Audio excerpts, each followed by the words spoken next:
Hi friends, welcome to Harish academy. ఈరోజు వార్తల్లో నిలిచిన జాతీయ, అంతర్జాతీయ, రాష్ట్రీయ అంశాల గురించి, వార్తల్లో నిలిచిన వ్యక్తులు, అవార్డులు, పుస్తకాలు, మరి క్రీడా సంబంధిత సమాచారం ఒక్కొక్క అంశాన్ని వివరంగా తెలుసుకుందాం. ముందుగా ఈరోజు భారత ప్రభుత్వం టిక్ టాక్ తో సహా దాదాపు 58 యాప్లను శాశ్వతంగా నిషేధిస్తూ ఉత్తర్వులు జారీ చేస్తూ వార్తలు నిలిచింది. చాలా ఇంపార్టెంట్. మనం ఇటీవల కొన్ని యాప్ల పైన భారత ప్రభుత్వం నిషేధాజ్ఞలు జారీ చేయడం అనే అంశాన్ని తరచూ చర్చించుకుంటున్నాం. ముఖ్యంగా జూన్ మాసం 2020 సంవత్సరం జూన్ మిడ్ వీక్ నుండి విడతల వారీగా కొన్ని యాప్లను మొదటి విడతగా 58 యాప్ల పైన నిషేధాజ్ఞలు జారీ చేయడం, ఆ తర్వాత 119 యాప్లు అని చెప్పేసి మనం తరచూ ఆ సంఖ్య గుర్తుంచుకోవాల్సిన అవసరం లేదు. ఇటీవల భారత ప్రభుత్వం కొన్ని యాప్లను నిషేధిస్తూ ఉత్తర్వులు జారీ చేసింది. ఏ చట్టాన్ని అనుసరించి, ఏ సెక్షన్ ని అనుసరించి అంటారు, అదొక్కటే గుర్తుంచుకోండి, చాలా ఇంపార్టెంట్. ఈరోజు భారత ప్రభుత్వం తీసుకున్న మరొక చర్య, టిక్ టాక్ తో సహా దాదాపు 58 యాప్ల పైన శాశ్వత నిషేధాజ్ఞలు జారీ చేయడం జరిగింది. శాశ్వత నిషేధాజ్ఞలు అంటున్నాను. ఇకపైన భారతదేశంలో టిక్ టాక్ లాంటి యాప్లను మనం చూడబోము. ఇకపైన చాలా ఇంపార్టెంట్. ఆల్మోస్ట్ జూన్ మాసంలో మనం మొదటిసారి టిక్ టాక్ యాప్ పైన నిషేధాజ్ఞలు జారీ చేయడం చూసాము. అప్పుడు మీకు ఒక చట్టము, ఒక సెక్షన్ గురించి చెప్పాను, చాలా ఇంపార్టెంట్. అది మాత్రమే గుర్తుంచుకోండి. ఇటీవల భారత ప్రభుత్వం నిషేధాజ్ఞలు జారీ చేసిన, లేదంటే భారత ప్రభుత్వం నుండి నిషేధం ఎదుర్కొంటున్న యాప్లలో ఉన్నవేవి, లేనివేవి ఇలాంటివి అడగరు, ఆ సంఖ్య కూడా అడగరు. కానీ ఏ చట్టాన్ని అనుసరించి, ఏ సెక్షన్ ని అనుసరించి, ఏ మంత్రిత్వ శాఖ పరిధిలోకి వచ్చే అంశం, ఇలాంటి అంశాలు మాత్రమే అడుగుతారు. సో ఏ చట్టం అంటే మనం ఇటీవల తరచూ చర్చించుకుంటున్న చట్టం ఏది? IT act, information technology act 2000 year గుర్తుంచుకోండి, చాలాసార్లు మనం చర్చించుకుంటాం. Information technology act, IT act section 69A చాలా ఇంపార్టెంట్. ఇది మాత్రమే గుర్తుంచుకోండి. Section 69A of IT act 2000 ని అనుసరించి భారత ప్రభుత్వం ఈ రోజు టిక్ టాక్ తో సహా దాదాపు 58 యాప్లను శాశ్వతంగా భారతదేశంలో నిషేధిస్తూ ఉత్తర్వులు జారీ చేయడం జరిగింది. చాలా ఇంపార్టెంట్. ఇందులో క్యామ్ స్కానర్ కానివ్వండి, చాలా ఉన్నాయి. సో అలా నిషేధాజ్ఞలు ఎదుర్కొంటున్న యాప్ల కోటాలో దాదాపు 58 యాప్లు ఈరోజు వార్తలు ఇచ్చినాయి. ఇకపైన వీటికి సంబంధించి అసలు ఎట్టి పరిస్థితుల్లో ఇన్స్టాలేషన్ కానివ్వండి, వీటికి సంబంధించి చర్చ కూడా ఇక మనం చూడమన్నట్టు. ఆల్మోస్ట్ జూన్ మాసంలో మనకు తెలుసు ప్రస్తుత పరిస్థితులు, భారత్ కి చైనాకి మధ్య చాలా వివాదాలు తరచూ వార్తలు నిలుస్తున్నాయి. మనం చాలా వివాదాస్పద ప్రాంతాల గురించి కూడా చర్చించుకుంటున్నాం. చాలా ఇంపార్టెంట్. ప్రస్తుతం భారత్ విషయంలో చైనా చాలా కవ్వింపు చర్యలకు పాల్పడుతోంది. అందులో భాగంగా ఇటీవల చైనా నిర్మిస్తున్న కొన్ని గ్రామాలు కానివ్వండి, సో సరిహద్దు వెంట ముఖ్యంగా అరుణాచల్ ప్రదేశ్ రాష్ట్ర సమీపాన ఇటీవల చైనా నిర్మిస్తున్న గ్రామాలే కానివ్వండి, చాలా ఇంపార్టెంట్. అవన్నీ మనం చర్చించుకుంటున్నాం. ప్రస్తుతం భారత ప్రభుత్వం కూడా ఈస్టర్న్ లడాక్ సెక్టార్ పైన ఫుల్ గా కేంద్రీకరించింది. ఎందుకంటే ఈస్టర్న్ లడాక్ సెక్టర్ అనేది చాలా ఇంపార్టెంట్. గాల్వన్ లోయ కానివ్వండి, ప్యాంగ్యాంగ్ లోయ కానివ్వండి, చాలా ఇంపార్టెంట్. సో అలా ఈస్టర్న్ లడాక్ సెక్టార్ ప్రాంతంలో ప్రస్తుతం చాలా వరకు ఒక సెన్సిటివ్ ఏరియా అన్నట్టు. అలా చైనా నుండి సెన్సిటివ్ ఏరియా ఉన్న ఈస్టర్న్ లడాక్ సెక్టార్ లో 50,000 మంది సైనికులను మోహరింపజేసింది భారత ప్రభుత్వం. అక్కడ గడ్డకట్టే చలిలో సైనికులందరూ కూడా రక్షణ కవచంలో మనల్ని కాపాడుతున్నారు. చాలా ఇంపార్టెంట్. సో ఇటీవల వార్తలు నిలుస్తున్న కొన్ని స్ట్రాటజిక్ లొకేషన్స్ ఏవైతే ఉంటాయో వాటిని అన్నిటిని చూడండి. అరుణాచల్ ప్రదేశ్ విషయంలో కానివ్వండి, ఇటీవల వార్తలు నిలిచిన నేంచి రైల్వే లైన్ అడుగుతారు. నేంచి రైల్వే లైన్ ఏ రాష్ట్రానికి సమీపంలో ఇటీవల చైనా నిర్మిస్తూ వార్తలు నిలిచిందంట. రైల్వే లైన్ సంబంధించి నేంచి చాలా ఇంపార్టెంట్. పాండా విలేజే కానివ్వండి, ఇవన్నీ అంశాలు చర్చించుకుంటాం. సో అలా జూన్ మాసం నుండి మనకు మరియు చైనాకి మధ్య చాలా వివాదాస్పద అంశాలు వార్తలు చూస్తున్నాం, టీవీలో కూడా చూస్తున్నాం. సో అలాంటి అంశాలను ఉద్దేశించి చైనా కూడా ప్రస్తుతం భారతదేశం నుండి కొంతమంది ప్రముఖులు ఎవరైతే ఉంటారో, వివిఐపీలు కానివ్వండి, ప్రముఖుల నుండి డాటా చోరీకి పాల్పడుతోంది. ఆ డాటా చోరీకి సంబంధించి ఎక్స్క్లూజివ్ గా మనం చర్చించుకుంటున్నాం. ఆ డాటా చోరీకి సంబంధించిన అంశం ఏంటి, ఆ సంస్థ ఏంటి, ఇటీవల వార్తలు ఇచ్చిన సంస్థ ఏంటి అని చెప్పేసి. సో అలా మన భారతదేశం నుండి సమాచార సేకరణలో తోడ్పడుతున్న యాప్స్ ఏవైతే ఉంటాయో, మన పర్సనల్ ఇన్ఫర్మేషన్ అనేది చైనా చేతుల్లో ఉంటుంది. అలాంటి యాప్స్ ఏవైతే ఉంటాయో మన భారతదేశానికి సంబంధించి భద్రతాపరమైన అంశాలను దృష్టిలో ఉంచుకొని మరియు ప్రైవసీ సంబంధిత అంశాలను దృష్టిలో ఉంచుకొని, ప్రైవసీ అనేది చాలా ఇంపార్టెంట్. అంతెందుకు, అంత పెద్ద సంస్థ మనకి వాట్సాప్ సంస్థనే ప్రస్తుతం వివాదాస్పదమవుతోంది. ప్రైవసీ అనే ఒకే ఒక అంశం ఆధారంగా మనకు భారతదేశంలో ప్రతి పౌరుడికి కూడా ప్రైవసీ అనేది ఫండమెంటల్ రైట్, ప్రాథమిక హక్కుల్లో ఒక భాగం ప్రైవసీ. మనకి పుట్టస్వామి కేసు ప్రైవసీకి సంబంధించి గోప్యత కూడా ప్రాథమిక హక్కు అని చెప్పేసి తెలియజెప్పే కేసు పుట్టస్వామి కేసు చాలా important. Article 21 right to life, జీవించే హక్కులో ప్రతి ఒక్క వ్యక్తికి గోప్యత కూడా ఇంపార్టెంటే. అందులో భాగంగా ఏవైతే మన నుండి సమాచార సేకరణ విషయంలో చైనాకి తోడ్పడుతున్నాయో, మన భారతదేశ భద్రత విషయంలో ఏవైతే ప్రస్తుతం ఛాలెంజ్ చేస్తున్నాయో ఆ యాప్లన్నింటినీ కూడా నిషేధిస్తోంది. ఇప్పటి వరకు జూన్ మాసం నుండి యాజ్ అండ్ టుడే దాదాపు 208 యాప్లను ఏవైతే మన సెక్యూరిటీకి భంగం కలిగిస్తున్నాయో వాటన్నిటినీ కూడా నిషేధాజ్ఞలు జారీ చేస్తూ భారత ప్రభుత్వం ఉత్తర్వులు జారీ చేసింది. దీనికి సంబంధించి కన్సర్న్ మినిస్ట్రీ ఏంటంటే ministry of electronics and information technology. ప్రస్తుతం person concern with this ministry ఎవరు, ఏ మంత్రిత్వ శాఖ, తనకు సంబంధించిన మంత్రి ఎవరు? సో రవిశంకర్ ప్రసాద్ గారు. చాలా ఇంపార్టెంట్. ఈ రోజు ఈ కన్సర్న్ మినిస్ట్రీ నుండి ఈ నిషేధాజ్ఞలకు సంబంధించి ఉత్తర్వులు జారీ చేయడం జరిగింది. చాలా ఇంపార్టెంట్. సో ఏ చట్టాన్ని అనుసరించి ఇటీవల భారత ప్రభుత్వం విడతల వారీగా ఏవైతే యాప్స్ ఇటీవల భారతదేశానికి సంబంధించి నేషనల్ సెక్యూరిటీ మరియు నేషనల్ ప్రైవసీ కానివ్వండి, మన ఫండమెంటల్ ఒక్కొక్క పౌరుడికి సంబంధించి గోప్యత విషయంలో అవరోధంగా నిలుస్తున్న ఏ అంశాన్నైనా కూడా ఈ చట్టాన్ని అనుసరించి భారతదేశము ఆంక్షలు విధించవచ్చు. అది సంస్థల పైన అయినా లేదంటే యాప్ల పైన అయినా. చాలా ఇంపార్టెంట్. మన భారతదేశానికి సంబంధించి భద్రతకి ఛాలెంజింగ్ గా ఉండే ఏ సంస్థ పైన కూడా, లేదంటే ఏ దేశానికి సంబంధించిన సంస్థ పైన, లేదంటే ఏ యాప్ పైన, ఏ వెబ్సైట్ పైన, లేదంటే ఏ పోర్టల్ పైన కూడా భారత ప్రభుత్వము అధికారాన్ని కలిగి ఉంది. ఏ చట్టాన్ని అనుసరించి? IT act, information technology act 2000. So 2000 year గుర్తుంచుకోండి. ఐటీ యాక్ట్ 2000 లోని సెక్షన్ 69A చాలా ఇంపార్టెంట్. ఈ ఒక్క బిట్టు గుర్తుంచుకోండి. ఈ సెక్షన్ ని, ఈ చట్టాన్ని అనుసరించే భారత ప్రభుత్వం ఇటీవల తరచూ యాప్ల నిషేధానికి సంబంధించి ఉత్తర్వులు జారీ చేస్తూ వార్తలు ఇస్తుంది. ఈ రోజు ఇక టిక్ టాక్ తో పాటు చాలా యాప్స్, ఆల్మోస్ట్ 58 యాప్స్ ని శాశ్వతంగా పర్మనెంట్ గా బ్యాన్ చేస్తూ భారత ప్రభుత్వం ఉత్తర్వులు జారీ చేసింది, నిషేధాజ్ఞలు జారీ చేసింది. ఆ కన్సర్న్ మినిస్ట్రీ ఏంటి? Ministry of electronics and information టెక్నాలజీకి సంబంధించిన మంత్రిత్వ శాఖ ఈరోజు ఈ ఉత్తర్వులను జారీ చేయడం జరిగింది. ఎందుకంటే information technology act, ministry of information technology చాలా ఇంపార్టెంట్. సో ప్రస్తుతం రవిశంకర్ ప్రసాద్ గారు కన్సర్న్ మినిస్టర్గా ఉన్నారు. సో ఇవన్నీ అంశాలు చూడండి. ఇటీవల ఎన్నెన్ని యాప్స్ వార్తలు నిలుస్తున్నాయి, ఇవన్నీ అవసరం లేదు.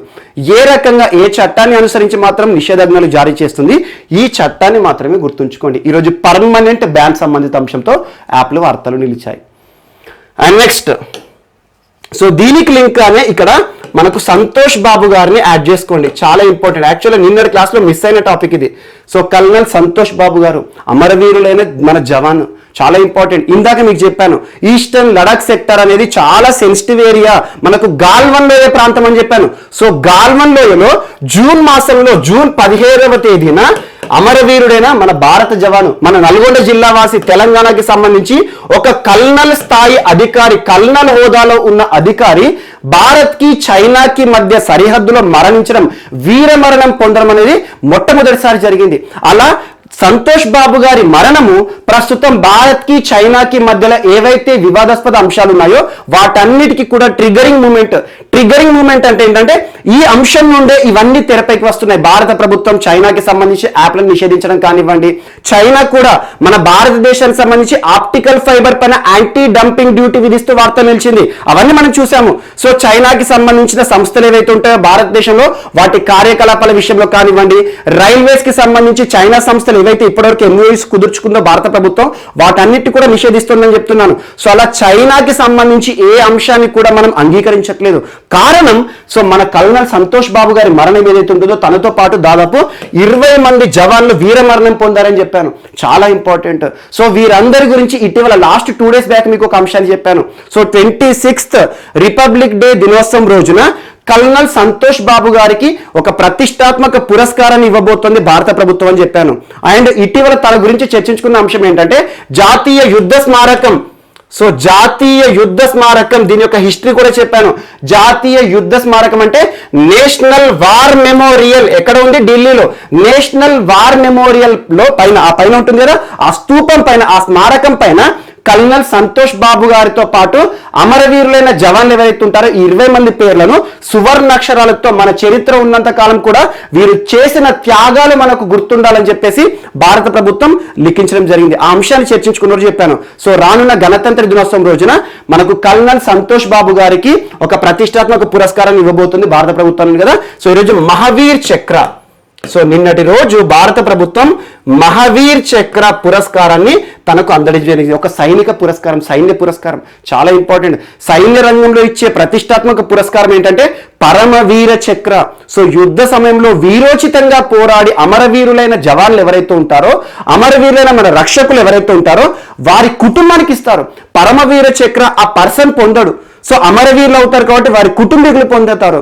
ఈ రోజు మహావీర్ చక్ర అనేది భారతదేశంలో 2వ అత్యున్నత సైనిక పురస్కారము. సో మహావీర్ చక్ర పురస్కారాన్ని తనకు ఇవ్వడం జరిగింది. సో తనకు అంటే తన భార్య, తన కుటుంబ సభ్యులకు ఇవ్వడం జరుగుతుంది. సో ప్రస్తుతం తన భార్య సంతోషి గారు తెలంగాణ రాష్ట్రంలో గ్రూప్ 1 అధికారిగా కూడా ఉన్నారు. ఎందుకంటే ఇటీవల తెలంగాణ రాష్ట్ర ప్రభుత్వము, తెలంగాణ రాష్ట్ర ముఖ్యమంత్రి సంతోషి గారికి గ్రూప్ 1 ఉద్యోగంలో కూడా నియమించడం జరిగింది. అవన్నీ అంశాలు మనం చూసాము. సో ఈరోజు సంతోష్ బాబు గారు మరి వీరితో పాటు చాలా మంది దాదాపు 455 శౌర్య పురస్కారాలను ప్రకటిస్తూ నిన్న కేంద్రం వార్తలు ఇచ్చింది. అందులో అందరికంటే ఇంపార్టెంట్ మాత్రం కల్నల్ సంతోష్ బాబు గారు, నల్గొండ జిల్లా వాసి, తెలంగాణ రాష్ట్రానికి సంబంధించి జూన్ 15వ తేదీన చైనాకి సంబంధించిన సైనికులు ఎవరైతే ఉంటారో దాదాపు రాడ్లు కానివ్వండి, కర్రలతో, గుణపాలతో కుచ్చి మరియు కాల్చి చంపేశారు. సో మన జవాన్ ఎవరైతే ఉన్నారో, మన కల్నల్ అధికారి ఎవరైతే ఉన్నారో సంతోష్ బాబు గారి వీరమరణం అనేది మనం అందరం చూస్తున్నాం.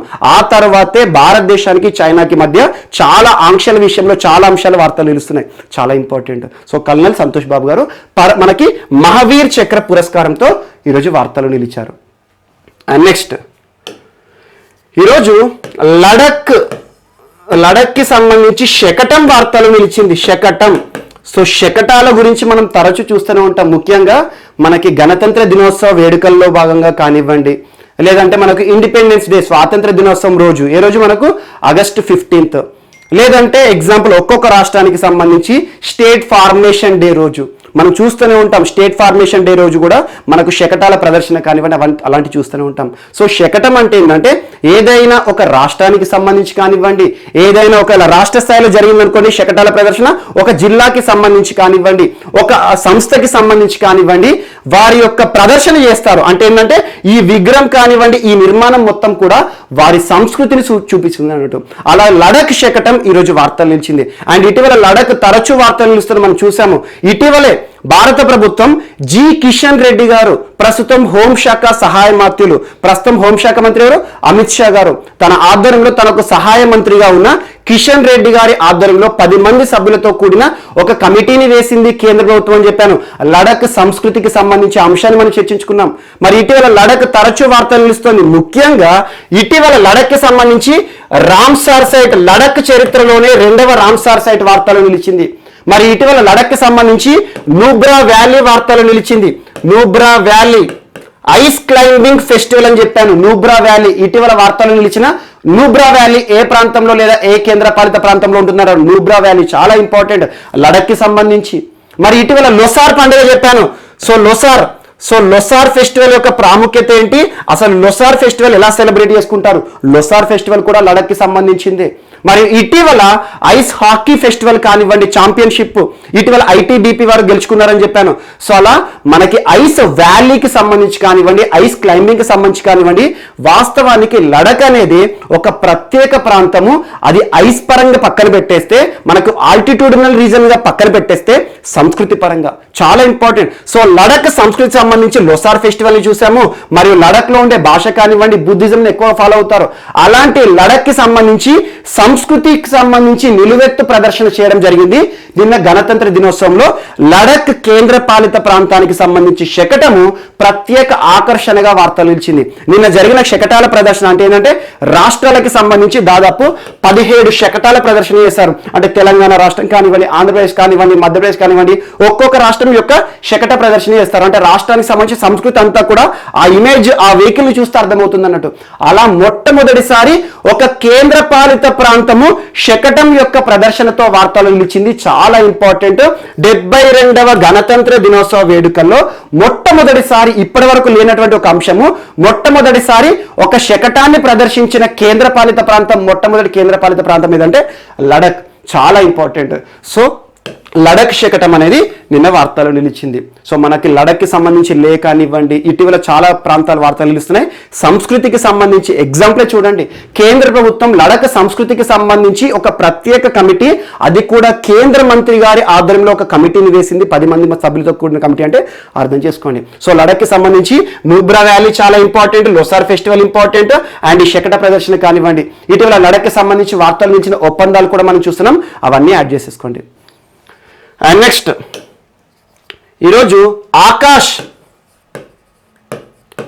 ఎన్జీ మిసైల్ ప్రయోగం వార్తలో నిలిచింది. Akash NG. So Akash NG missile క్షిపణి ప్రయోగం, ఆకాష్ క్షిపణి ప్రయోగం అని గుర్తుంచుకోండి. ఎన్జీ అంటే ఏం లేదు, new generation. So new generation అంటే నూతన క్షిపణి అన్నట్టు. ఆకాష్లో చాలా వర్షన్స్ ఉంటాయి. అండ్ ఇంకో గుర్తుంచుకోండి, ఇటీవల యుద్ధ విమానాలకి సంబంధించి తరచు మనం చర్చించుకుంటాం. యుద్ధ విమానాలపై మాత్రం ప్రత్యేక శ్రద్ధ వహించండి. అది తేజస్ యుద్ధ విమానమైనా, రఫేల్ యుద్ధ విమానమైనా, లేదంటే మనం ఇటీవల వార్తలు ఇచ్చిన సుఖోయే కానివ్వండి, S-400 మిసైల్ అని చెప్పాను. S-400 మిసైల్ పైన అధ్యయనం చేయడానికి ప్రస్తుతం భారతదేశం నుండి కొంతమంది శిక్షకులు ఎవరైతే ఉంటారో అంటే ట్రైనీస్, ఆ ట్రైనీస్ అందరినీ కూడా మాస్కోకి పంపించడం జరిగింది. లాంగ్ రేంజ్ మిసైల్ చాలా ఇంపార్టెంట్. ఇలాంటి మిసైల్ సంబంధించి ప్రత్యేకంగా చూడండి. ఈరోజు ఆకాష్ ఎన్జీ మిసైల్ ప్రయోగం వార్తలు నిలిచింది. సో ఎప్పుడైనా గుర్తుంచుకోండి, ఇది ఎవరికి సంబంధించింది అంటే DRDO. సో భారతదేశంలో మిసైల్ ప్రయోగాలు అనగానే మనకు గుర్తుకు రావాల్సింది DRDO, defence research development organisation వారు ఈ మిసైల్ ప్రయోగాన్ని చేయడం జరిగింది నిన్నటి రోజున, జనవరి 26వ తేదీన. సో మిసైల్ ప్రయోగం అనగానే మనకు DRDO చేసే ప్రయోగాలు అనగానే ఏ ప్రాంతం గుర్తుకు రావాలి? ఒడిషా రాష్ట్రం. సో ఒడిషాలోని బాలాసూర్ వద్ద ఇంటిగ్రేటెడ్ టెస్ట్ రేంజ్ వద్ద ఈ మిసైల్ ప్రయోగాన్ని చేపట్టడం జరిగింది. ఇటీవల వార్తలు నిలిచిన Akash NG new generation missile ప్రత్యేకత ఏంటంటే surface to air missile. Surface to air. Surface to air అంటే ఉపరితలం నుండి ఆకాశంలోకి అన్నట్టు. మిసైల్స్ కూడా చాలా రకాలుగా ఉంటాయి. ఇటీవల మనం చాలా అంశాలు చూస్తున్నాం మిసైల్ విషయంలో. మనం ఎగ్జాంపుల్ ఇటీవల రుద్రం క్షిపణి కానివ్వండి, మరియు వార్తలు చూసిన బ్రాహ్మోస్ క్షిపణి కానివ్వండి. బ్రాహ్మోస్ క్షిపణి కూడా చాలాసార్లు వార్తలు నిలుస్తుంది. సో బ్రాహ్మోస్ క్షిపణి అనగానే మనకు గుర్తుకు రావాల్సింది ఇండియా అండ్ రష్యా. ఇటీవల వియత్నాంకి కూడా ఎగుమతి చేస్తున్నాం. దాదాపు ప్రపంచంలోని చాలా దేశాలకు కూడా బ్రాహ్మోస్ క్షిపణిని ఎగుమతి చేసే స్థాయిలో మనం ఉన్నాము. సో అలా ఈ క్షిపణి యొక్క ప్రత్యేకత ఏంటంటే కొన్ని క్షిపణులు సర్ఫేస్ టు సర్ఫేస్ అంటే భూమిపైన ప్రయోగిస్తారు. ఇలా పారాబోలా లాగా ప్రయాణించేసి ఏదైతే దానికి నిర్దేశిత లక్ష్యం ఉంటుందో, ఒక టార్గెట్ ఏ మార్గంలో ప్రయాణించాలి, ఏ టార్గెట్ ని ఢీకొనాలని చెప్పేసి ముందే దీన్ని మొత్తం కూడా ప్రిపేర్ గా చేస్తారు. టోటల్ రిమోట్ కంట్రోల్ లాగానే ఉంటుంది. సో అలా ఈ ప్రాంతంలో ఢీకొనాలనుకోండి, ఇది పారాబోలా లాగా ఆకాశంలో ప్రయాణించేసేసి ఇక్కడికి వచ్చేస్తుంది. సో ఇక్కడ ఢీకొంటుంది. సో సర్ఫేస్ నుండి సర్ఫేస్ పైన టార్గెట్ ఉంది. So surface to surface. So surface to air అంటే ఏంటంటే ఉపరితలం నుండి ప్రయోగిస్తారు ఎయిర్లోకి. సో ఎయిర్లోకి ప్రవేశించని అంటే ఎయిర్లో టార్గెట్ ఉండాలి. ఎయిర్లో టార్గెట్ అంటే ఈరోజు ఆకాష్ ఎన్జీ మిసైల్ కదా, సర్ఫేస్ టు ఎయిర్ మిసైల్. దీని యొక్క ప్రత్యేకత ఏంటంటే శత్రు దేశాలకి సంబంధించి ఏదైనా వారికి సంబంధించి విమానాలే కానివ్వండి, సో యుద్ధ సమయంలో వారికి సంబంధించి ఏదైనా యుద్ధ విమానాలు కానివ్వండి, శత్రు దేశాలకు సంబంధించి ఏదైనా హెలికాప్టర్లు ప్రయోగించినాయి అనుకోండి, వాటిని కూడా పేల్చేసే సామర్థ్యం ఉంటున్నాడు. అంటే అవి గాల్లో ఉంటాయి కదా, సో వాటిని పేల్చేయడానికి ఇక్కడ నుండి మనం మిసైల్ ని ప్రయోగిస్తాం. సో అలా మూవ్మెంట్ లో ఉన్న ఫ్లైట్ ఉంటుంది కదా, దీన్ని ఇక్కడ ముందుగానే ప్రీఫిక్స్ చేసేస్తాం, అది టార్గెట్ అని చెప్పేసి. సో దీన్ని సర్ఫేస్ లో ప్రయోగించింది ఎయిర్ వేసేసి దీన్ని ఢీకొనేసేసి చంపేస్తుంది అన్నట్టు. చాలా important. And air to air missiles కూడా ఉంటుంది. అంటే ఏంటి, మనం ఏదైనా యుద్ధ విమానం నుండి ప్రయోగిస్తాము. ఎగ్జాంపుల్ మనం రఫేల్ ఉందనుకోండి, సో రఫేల్ యుద్ధ విమానం నుండి ఒక క్షిపణిని ప్రయోగించాం అనుకోండి, రఫేల్ యుద్ధం ఆకాశంలో క్షిపణి ప్రయోగిస్తుంది. అంటే విమానం నుండి శత్రు దేశాలకు సంబంధించి ఇంకొక విమానం మీద కానివ్వండి, ఇంకొక రకం ఉంటుంది. Surface to air to surface. Air to surface అంటే గాల్లో నుండి భూమికి అన్నట్టు, పై నుండి కిందికి వేయడం. అలా డిఫరెంట్ మిసైల్స్ ఉంటాయి. ఈ రోజు వార్తలు నిలిచింది Akash NG missile, Akash new generation missile ఏ ప్రాంతంలో ప్రయోగం చేయబడింది అంటే ఒడిషాలోని బాలాసోర్ ఇంటిగ్రేటెడ్ టెస్ట్ పాయింట్ వద్ద చేయడం జరిగింది. సో దీని యొక్క ప్రత్యేకత ఏంటి, సర్ఫేస్ టు ఎయిర్. సో దీనికి సంబంధించి DRDO ప్రయోగం చేయడం జరిగింది. DRDO మరియు Bharat dynamics limited and bell BEL Bharat electronics limited, ఈ 3 సంస్థలు కూడా సంయుక్తంగా సహకారంతో ఈ మిసైల్ ప్రయోగం చేయడం జరిగింది. అండ్ ఎప్పుడైనా కూడా ఈ మిసైల్ ని టెస్ట్ ఫైర్ చేసినప్పుడు మరి అనుకున్న టార్గెట్ తాకుతుందా లేదంటే ఏం చేస్తారంటే ఒక మానవరహిత డ్రోన్ ని కానివ్వండి విమానాన్ని కానీ పంపిస్తారు. అలా బాన్షీ విమానాన్ని పంపించడం జరుగుతుంది. చాలా ఇంపార్టెంట్. సో ఈ రకంగా ఇది ఒకటి గుర్తుంచుకోండి. ఇటీవల వార్తలు నిలిచిన ఆకాష్ NG మిసైల్ ప్రత్యేకత surface to surface, surface to air, surface to లేదంటే air to surface, air to air ఇలా అడుగుతాం. సో సర్ఫేస్ లో ప్రయోగించింది ఎయిర్ కి పోతుంది అన్నట్టు. ఇదొకటి important. And next Pankh Abhiyan, Pankh Abhiyan programme తో ఈరోజు వార్తలు నిలిచింది మధ్యప్రదేశ్ రాష్ట్రం. పంక్ అభియాన్, పంక్ అంటే మనకి P అంటే ప్రొటెక్షన్,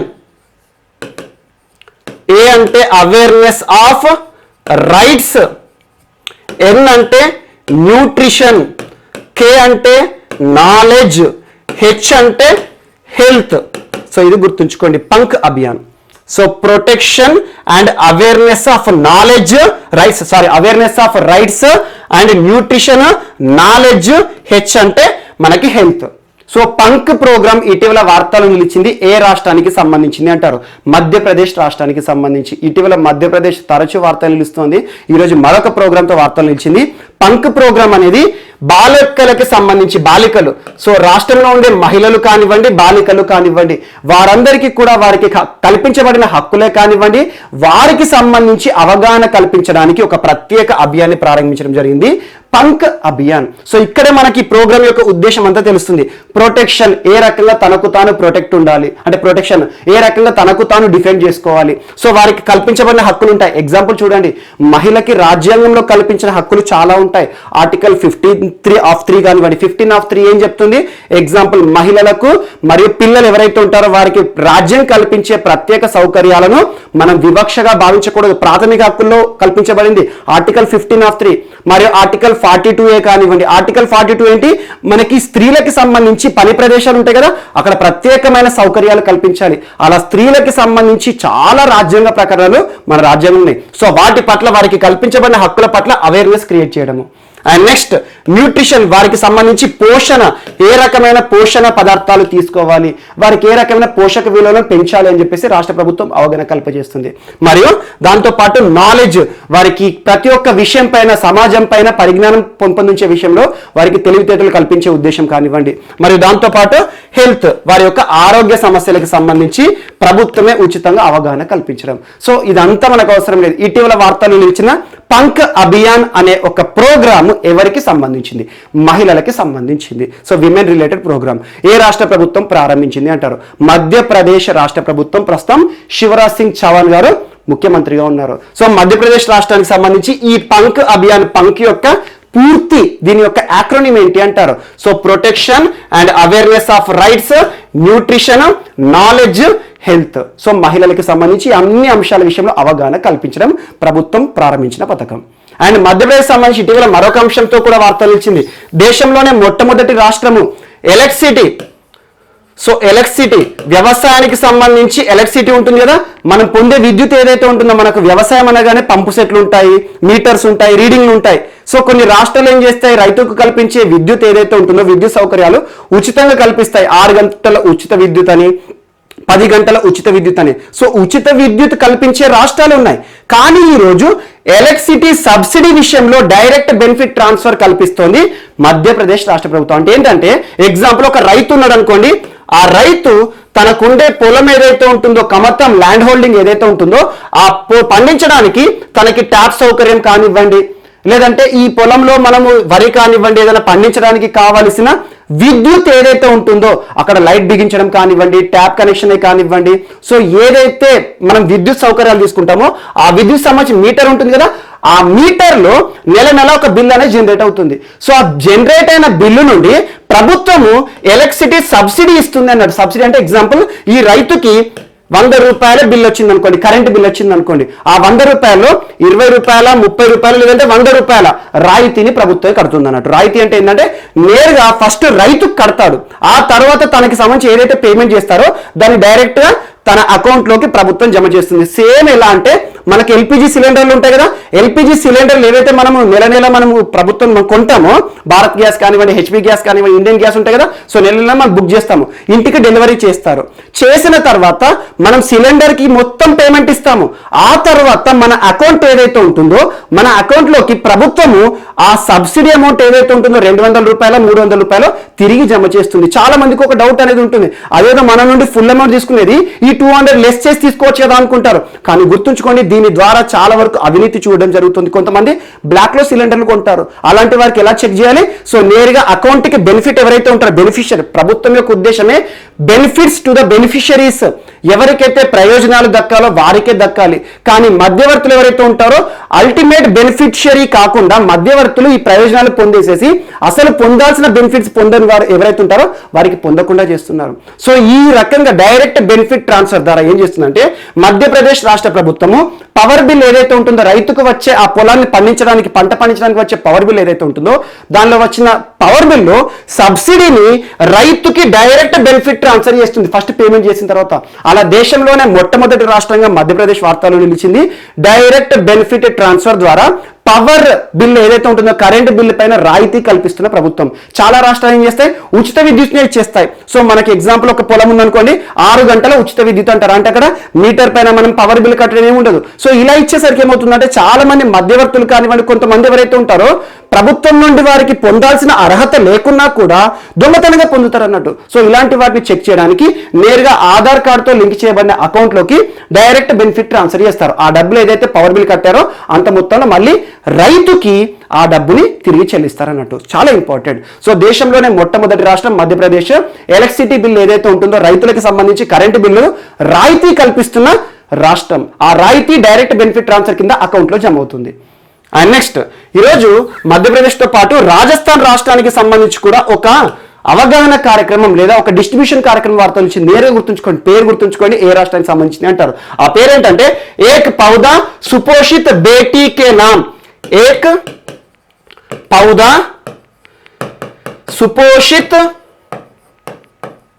బేటీ కే నామ్. సో ఇటీవల ఏక్ పౌదా సుపోషిత్ బేటీ కే నామ్ పేరిట ప్రత్యేక పథకాన్ని ప్రారంభించిన రాష్ట్రం ఏంటి అంటారు? రాజస్థాన్ రాష్ట్రం. సో రాజస్థాన్ రాష్ట్ర ప్రభుత్వం కాదు, ఒకే ఒక జిల్లాలో దీనికి సంబంధించి సిరోహి అనే జిల్లా ఉంటుంది రాజస్థాన్ లో. సిరోహి జిల్లా అడ్మినిస్ట్రేషన్ ఈ ప్రత్యేక కార్యక్రమాన్ని ప్రారంభించింది. అండ్ గుర్తుంచుకోండి, ప్రస్తుతం మహిళలకి కానివ్వండి, చిన్నపిల్లలకు కానివ్వండి ప్రభుత్వము చాలా బెనిఫిట్స్ చేస్తుంది. చాలా రకంగా ఎగ్జాంపుల్ తెలంగాణని తీసుకోండి, కేసీఆర్ కిట్ అంటారు. సో కేసీఆర్ కిట్ అంటే ఏంటి? తల్లి ఎవరైతే ఉంటుందో తల్లికి మరియు శిశువు ఉంటారు కదా, నూతనంగా జన్మించిన శిశువు ఉంటారు కదా, తల్లికి మరియు బిడ్డకి ఇద్దరికి కలిపి ఒక కిట్ ఇస్తారు. సో ఆ కిట్ ఏదైతే ఉంటుందో కేవలం తల్లికి శిశువుకి మాత్రమే వర్తిస్తుంది. సో ఫాదర్ ఎవరైతే ఉన్నారో మాకు ప్రభుత్వం బెనిఫిట్ ఇవ్వట్లేదు అని చెప్పేసి ఎక్కడికి కూడా వెళ్ళడానికి ఆస్కారం లేదు, అంటే న్యాయస్థానాన్ని ఆశ్రయించడానికి అవకాశం లేదు. కారణం ఏంటంటే రాజ్యాంగంలోని ఆర్టికల్ 15(3). సో లింగ ఆధారంగా వివక్ష ఉండకూడదని రాజ్యాంగం చెప్తుంది ఆర్టికల్ 15(1) లో. కానీ స్త్రీలకు మరియు పిల్లలకు కల్పించే ప్రత్యేక అంశాలు ఏవైతే ఉంటాయో, పథకాలు ఏవైతే ఉంటాయో అవన్నీ కూడా ఆర్టికల్ 15(3) ద్వారా సమర్థించవచ్చు మనం. సో ఆర్టికల్ 15(3) ద్వారా ప్రభుత్వము పిల్లలకి మరియు స్త్రీలకు కల్పించే ప్రత్యేక పథకాలైనా ప్రోత్సాహకాలైనా కూడా రాజ్యాంగబద్ధమే. సో ఈ రోజు అందుకే మధ్యప్రదేశ్ రాష్ట్రమే కానివ్వండి, రాజస్థాన్ రాష్ట్రమే కానివ్వండి, హర్యానా రాష్ట్రమే కానివ్వండి, ఏ రాష్ట్రమైనా చూడండి మహిళలకు పిల్లల కోసం వందల సంఖ్యలో పథకాలు ఉంటాయి. కానీ ఏ ఒక్క రాష్ట్రంలో కానివ్వండి, దేశంలో కానివ్వండి ఎక్స్క్లూజివ్గా పురుషుల కోసం అంటే ఒక ప్రత్యేక కార్యక్రమం ఉండదు, ప్రభుత్వం ప్రారంభించదు. కారణం ఏంటంటే ఆర్టికల్ 15(3) అదొకటి ఇంప్లై చేసుకోండి రాజ్యాంగంలో. సో ఈ రోజు రాజస్థాన్ రాష్ట్రం ఏక్ పౌదా సుపోషిత్ బేటీ కే నామ్ పేరిట ప్రత్యేక పోషణ అవగాహన సంబంధ కార్యక్రమాన్ని ప్రారంభించింది రాజస్థాన్లోని సిరోహి జిల్లా అడ్మినిస్ట్రేషన్. ఇందులో భాగంగా తల్లి మరియు అప్పుడే నూతనంగా జన్మించిన శిశువు ఎవరైతే ఉంటారో వారికి పోషక పదార్థాలపైన అవగాహన కల్పిస్తారు. దాంతో పాటు ఆ డిశ్చార్జ్ అయ్యే పేషెంట్స్ ఉంటారు కదా, వారికి ఒక పౌదా, ఒక చెట్టును కూడా ఇస్తారన్నట్టు. ఎందుకంటే జ్ఞాపకంగా ఆ శిశువుకి జ్ఞాపకంగా ఒక చెట్టును నాటడం అనే అంశము ఈ పథకం యొక్క ఉద్దేశం. సో అలా ఇవన్నీ అవసరం లేదు, నేరే గుర్తుంచుకొని ఏక్ పౌదా సుపోషిత్ బేటీ కే నామ్ పేరిట ప్రత్యేక అవగాహన పోషణ అభియాన్ కార్యక్రమాన్ని ఏ రాష్ట్ర ప్రభుత్వం ప్రారంభించింది లేదా ఏ రాష్ట్రంలో ప్రారంభించబడింది? సిరోహి జిల్లాకి సంబంధించిన అంశము. సో మహిళలకు సంబంధించి ఇక్కడ ఇంకొక అంశాన్ని యాడ్ చేసుకోండి. సో ఛత్తీస్గఢ్ రాష్ట్ర ప్రభుత్వం ఈరోజు వార్తలు ఇచ్చింది.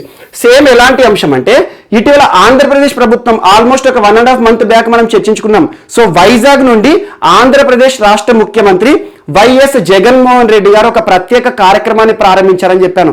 ఆ కార్యక్రమం ఏంటంటే రాష్ట్రంలో ప్రజా రవాణాకు ఉపయోగపడే వాహనాలు ఏవైతే ఉంటాయో, ప్రైవేట్ ట్యాక్సీలు, ఆటోలు, కార్లు ఉంటాయో, క్యాబ్లు, వీటన్నిటిని కూడా ట్రాకింగ్ చేయడము, మరియు ప్రతి వెహికల్లో కూడా ఒక పానిక్ బటన్ ఏర్పాటు చేయడం జరుగుతుంది. చాలా ఇంపార్టెంట్. పానిక్ బటన్ అంటే ఏంటంటే ఒక బటన్ ఉంటుంది, ఆటో కానివ్వండి, కార్ కానివ్వండి, క్యాబ్ కానివ్వండి, అందులో బటన్ అనేది మనకి ఖచ్చితంగా ప్రొజెక్ట్ అవుతూ కనబడాలి, నేరుగా కనబడాలి. ఒకవేళ ఆ ఆటోలో కానివ్వండి, ఆ ప్రజా రవాణాలో ఉన్న మహిళ ఎవరైతే ఉంటారో, క్యాబ్లో ప్రయాణిస్తున్న మహిళ అనుకోకుండా తన పైన ఏదైనా దాడి జరగడం కానివ్వండి, ఎవరైనా అత్యాచారం చేసే పరిస్థితులు కనబడ్డాయి అనుకోండి, ఆటోమేటిక్గా ఆ బటన్ క్లిక్ చేస్తే ఈ బటన్ నుండి ఆటోమేటిక్ ఈ వెహికల్ సంబంధించి జీపీఎస్ ట్రాకింగ్ అంతా కూడా దగ్గరలో ఉన్న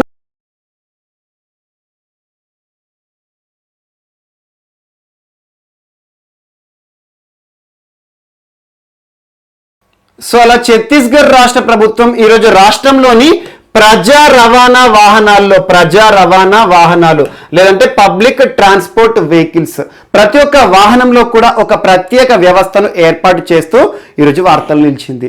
ఈ ప్రత్యేక వ్యవస్థ ఏంటి అంటే ప్రతి ఒక్క వాహనంలో కూడా ఒక ట్రాకింగ్ సిస్టమ్ని ఏర్పాటు చేయడం మరియు పానిక్ బటన్లను ఏర్పాటు చేయడం.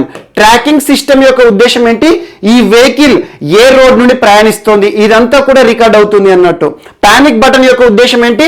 ఎగ్జాంపుల్, ఒక వాహనంలో ఒక మహిళ ప్రయాణం చేస్తుంది అనుకోండి, తను అనుకోని ఏదైనా ప్రమాదానికి గురైనప్పుడు ఆ బటన్ క్లిక్ చేస్తే నేరుగా దగ్గరలో ఉండే కంట్రోల్ రూమ్ కి తనకి సంబంధించి ఏదో ప్రమాదంలో ఆపదలో ఉంది అని చెప్పేసి సంబంధిత పోలీస్ అధికారులు సమీపంలో ఎవరైతే ఉంటారో వచ్చేసి ఆదుకోవడం జరుగుతుంది. సో ఇలాంటి అంశాలతో ఈరోజు ఛత్తీస్గఢ్ రాష్ట్ర ప్రభుత్వం వార్తలు నిలిచింది. చాలా ఇంపార్టెంట్. ఇటీవల కేంద్ర ప్రభుత్వం ఆదేశాలను అనుసరించి ప్రతి ఒక్క రాష్ట్ర ప్రభుత్వం, లాస్ట్ టైం మనం చర్చించుకున్నాం ఆంధ్రప్రదేశ్ సంబంధించి, ఈరోజు ఛత్తీస్గఢ్ రాష్ట్ర ప్రభుత్వం కూడా ఒక ప్రత్యేక వ్యవస్థని ప్రతి ఒక్క ప్రజా రవాణా వాహనం ఏదైతే ఉంటుందో రాష్ట్రంలో వాటిలో ప్రారంభించడం జరిగింది. చాలా ఇంపార్టెంట్. సో అలా కేంద్ర ప్రభుత్వం 60% దీనికి అయ్యే ఖర్చులో కేంద్ర ప్రభుత్వం 60%, రాష్ట్ర ప్రభుత్వం 40% ఖర్చులను భరిస్తాయి. చాలా ఇంపార్టెంట్. అంటే ఎగ్జాంపుల్, ఒక వాహనంలో ఈ ట్రాకింగ్ సిస్టము మరియు పానిక్ బటన్ ఏర్పాటు చేయాలంటే 100 రూపాయలు అనుకోండి, ఈ ప్రతి 100 రూపాయల్లో కూడా 60% కేంద్రం భరిస్తుంది, 40% రాష్ట్రం భరిస్తుంది. సో అలా రాష్ట్రంలో మహిళలపై జరుగుతున్న దాడులు, ఆకృత్యాలు ఏవైతే ఉంటాయో వాటన్నిటిని కూడా నివారించాలి అనే ఉద్దేశంతో ఈరోజు ఛత్తీస్గఢ్ రాష్ట్ర ప్రభుత్వం వార్తలు నిలిచింది. ప్రస్తుతం ఛత్తీస్గఢ్ రాష్ట్రానికి ముఖ్యమంత్రి ఎవరు? భూపేష్ బఘేల్ గారు. ఛత్తీస్గఢ్ రాష్ట్రంలో అధికారంలో ఉన్న పార్టీ కాంగ్రెస్. చాలా ఇంపార్టెంట్. అండ్ నెక్స్ట్, ఈరోజు ఉత్తరాఖండ్ రాష్ట్రం మరొకసారి వార్తలు నిలిచింది. ఇటీవల ఉత్తరాఖండ్ రాష్ట్రం తరచూ వార్తలు నిలుస్తోంది. జస్ట్ మనం జనవరి 24 నాడు ఒక ప్రత్యేక అంశాన్ని చర్చించుకున్నాం.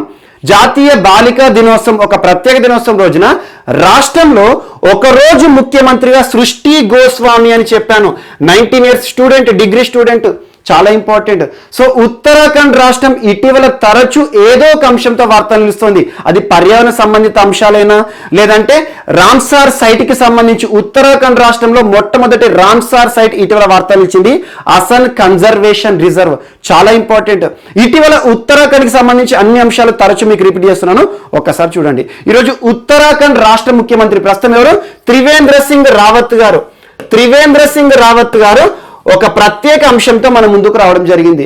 రాష్ట్రంలో అమలవుతున్న ఉపాధి హామీ పథకం ఏదైతే ఉంటుందో, Mahatma Gandhi national rural employment guarantee act 2005. చాలా ఇంపార్టెంట్.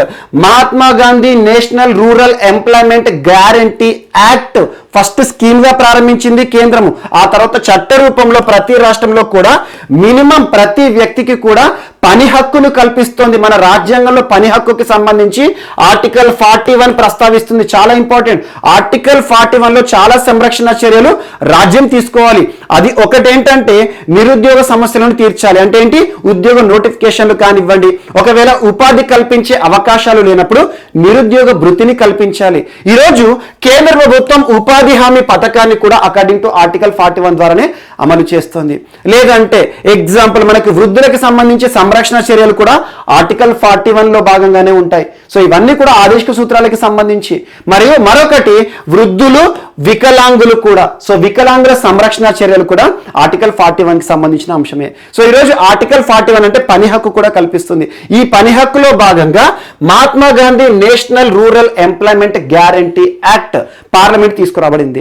సో దీని ద్వారా ప్రతి రాష్ట్రంలో కూడా కనీసం 100 రోజుల పని దినాలు కల్పించాలి ఎవరైతే ఉంటారో నిరుద్యోగ సమస్యలు కానివ్వండి, ఉపాధి కోరుకునే ఆశావహులకు.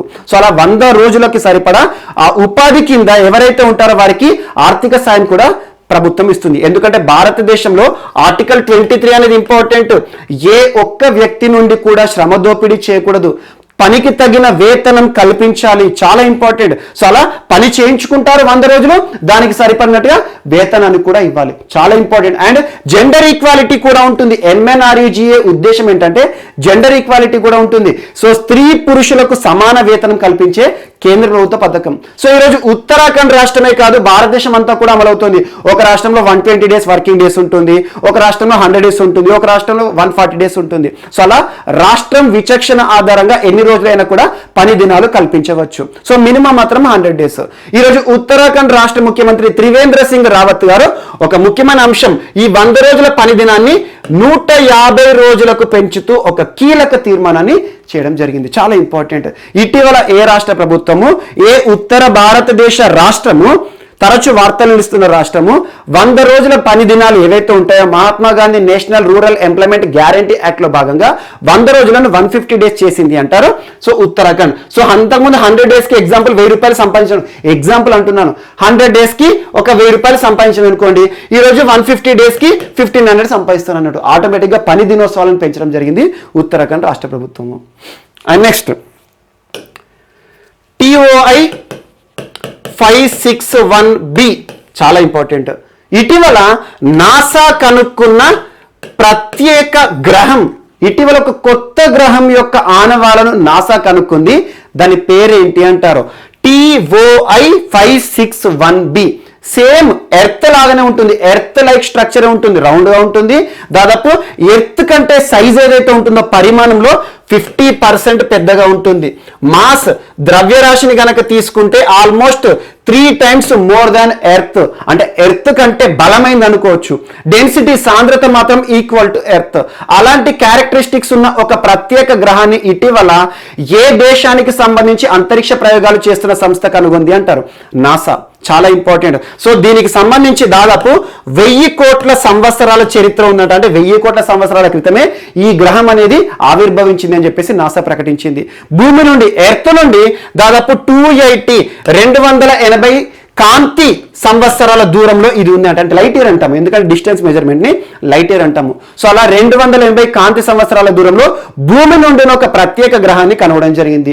దీని యొక్క ఈ పరిభ్రమణం ఏదైతే ఉంటుందో, రొటేషన్ ఏదైతే ఉంటుందో, రొటేషన్ వచ్చేసి 24 hours కంటే తక్కువ.